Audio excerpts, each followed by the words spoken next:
Welcome to my Scarlet Enclave boss guide series for Season of Discovery.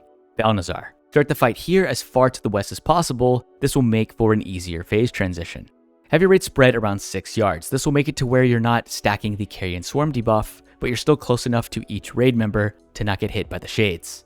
I'll leave a weak aura to help you track this debuff much easier. Have your off tank pick up the Screeching Terrors and stack them on the boss, cleaving them down throughout the fight. They cast a fear, so you can choose to interrupt this. However, I recommend using Fear Wards and Tremor Totems, as the cast time is only 1 second, making it very difficult to interrupt consistently.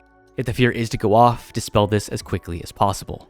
At 70%, the boss will start walking across the room, transitioning into phase 2, where they'll fly into the air.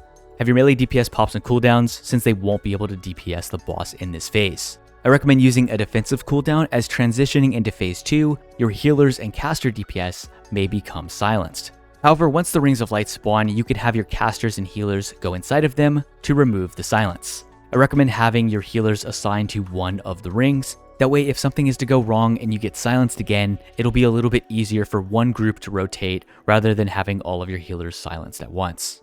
The rest of this phase is pretty simple, just having your ranged and caster DPS focus down the boss, and your melee DPS will focus down the adds as they come into the fight.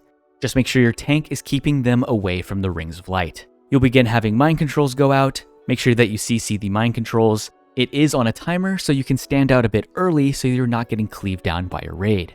At 40% health, phase 3 will begin, and Balnazzar will land back on the ground.